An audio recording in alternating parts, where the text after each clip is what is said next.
So in this class, we will understand the advantages of genetic engineering over plant breeding technique. You know that in the plant breeding technique, two better plants are crossed to obtain a superior plant. Now, for example, imagine this is a tomato plant which is having a good character, which is high yielding. Right, that means this tomato plant produces more number of tomatoes. Now, this is another tomato plant which is disease resistant.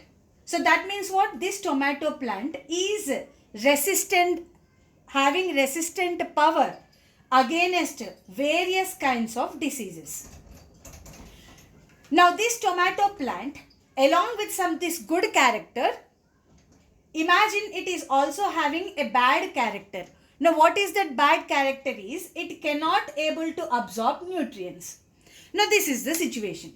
Now, what is my intention is, my goal is to produce a tomato plant which is having both characters, which is high yielding and disease resistant. So what I did is, I started doing this plant breeding technique. So I am performing this technique. So in that, one plant I will be selecting as female and another plant we are selecting as male. And then what we do is, we will be crossing these two plants, which you have already learnt in the first year. Now, after crossing these two plants, the offsprings are obtained. The offsprings are obtained. So, this is the next generation tomato plant.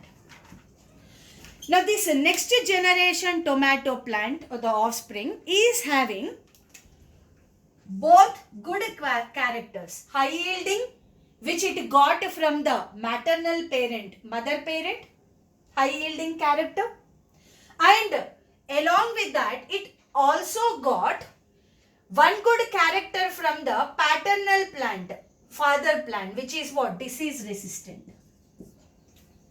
So this tomato plant, the offspring, got both the good characters from both parents. One is high yielding and disease resistant. So this plant is called as superior recombinant. Yes, it's a combination of both the characters, high yielding and disease resistant.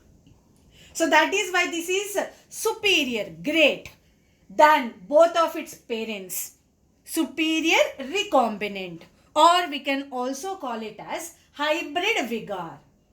Now, what is happening is, yes, the desired genes are entered into the offspring. The desired gene, the gene which is coding for the high yielding has also entered. The gene which is coding for the disease resistant also entered in this offspring. But along with these desired genes, is there any undesired genes might have entered? Yes. Even the undesired gene, imagine the gene which is coding for the character. What is that character? It cannot able to absorb nutrients. Even that gene also entered. So along with the desired characters, even undesired character is also observed in this offspring. Desired genes తో పాటు high yielding ని produce చేసేటువంటి gene, disease resistance కి responsible అయ్యే gene రెండు కూడా offsprings లో enter అయ్యాయి. But along with the desired genes, undesired gene, unwanted gene, అవసరం లేనటువంటి జీన్, ఇన్ఫ్యాక్ట్ ఇక్కడ ప్రాబ్లం క్రియేట్ చేసేటువంటి జీన్ కూడా ఎంటర్ అయింది. What is that? The gene which is coding for the character, it cannot able to absorb nutrients, even that also entered. So that means what? By this plant breeding technique, along with the desired genes, undesired genes will also enter. So this is the first flaw which we are observing in the plant breeding technique. And the second important thing is, plant breeding can be done in the same species, right? So you cannot cross a tomato plant with a brinjal plant. So the breeding technique is involved within the species. So plant breeding is having some boundaries. Within the boundaries it will take place. But now we will compare with the genetic engineering technique. Now by using genetic engineering technique, what is the benefit is, by using genetic engineering, we need not do all this complex process. Directly the gene which is coding for, the gene which is responsible for the disease resistant is isolated, and later this gene is inserted into the high yielding plant. That means what? Here simply we are isolating the desired genes which is disease resistant and transferring into the high yielding plant. So that means by using genetic engineering, only the desired genes we can transfer. Undesired genes will not enter. So that is the advantage number one. By using genetic engineering technique, today there are no such boundaries. We can transfer a gene from any location and transfer into any organism. Like today we can transfer genes from the tomato plant and insert into a brinjal. We can transfer genes from the brinjal to the carrot or to the rice plant. So there are no such boundaries which are present in the plant breeding technique. So in genetic engineering, there are no boundaries. We can isolate any gene, any sort of a gene from any sort of an organism, and we can transfer that gene into any kind of an organism which you like. Like you can transfer genes from a prokaryotic cell to a eukaryotic cell, or a eukaryotic cell to another eukaryotic cells, or eukaryotic cell to a prokaryotic cell. So there are no such boundaries which are which are prescribed in the genetic engineering. No such boundaries are not expected in the genetic engineering. So irrespective of the boundaries, we can transfer the genes from any place, from any organism to any organism you want. So that is the benefits of the genetic engineering techniques. So first important advantage is what? By using genetic engineering technique, only desired genes can be transferred. The number two is what? There are no boundaries. So irrespective of boundaries, we can transfer genes from any organism to any organism which you like. So these are the very, very important advantages of genetic engineering when compared with the breeding process. Now, let's understand how the first rDNA technology has been constructed. So, the first rDNA technology or DNA molecule is constructed by Herbert Boyer and Stanley Cohen. So, these are the two scientists who have constructed the first recombinant DNA. So let's see the first rDNA construction.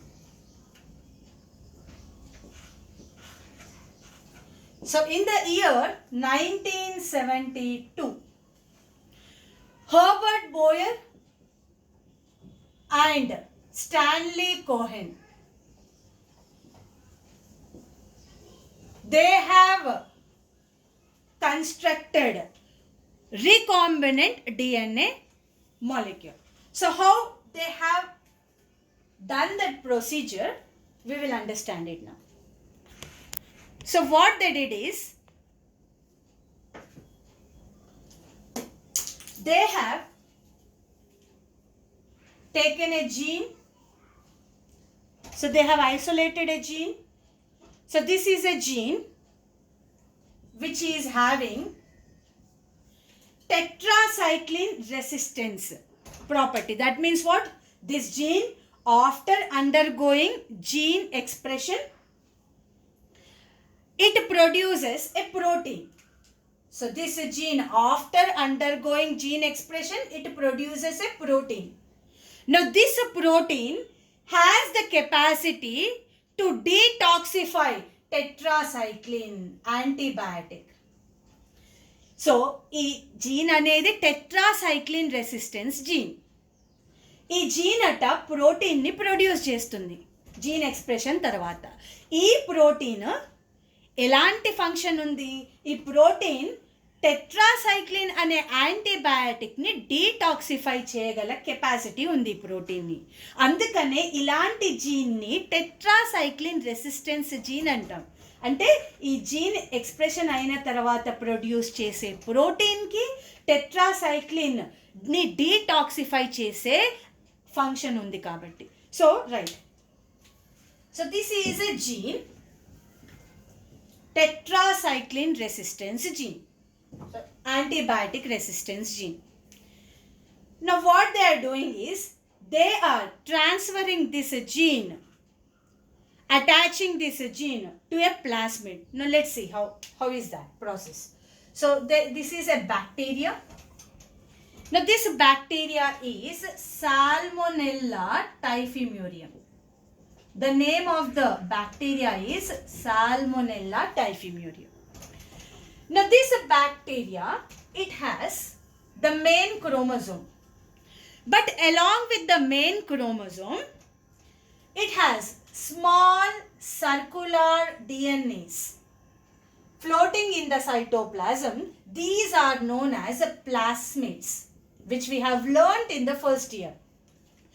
Plasmids are small circular DNAs, extra chromosomal DNAs. That means other than chromosome, we have small circular DNAs. These DNAs are known as plasmids.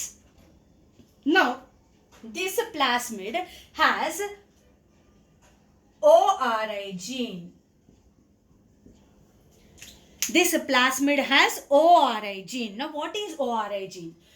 ORI gene is the place on the DNA. It is the gene from where the replication of the plasmid takes place.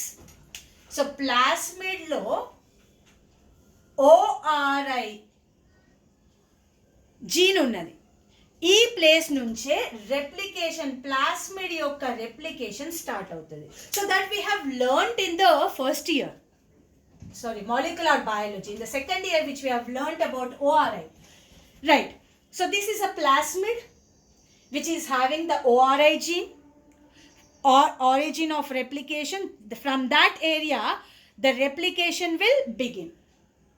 Now, what they did is they have isolated this plasmid. Now, why they are using this plasmid? Now, plasmid is acting as a vector. Now, this plasmid is used for transferring the gene, antibiotic resistant gene, tetracycline resistance gene to the host. So, that is why it is called as a vector.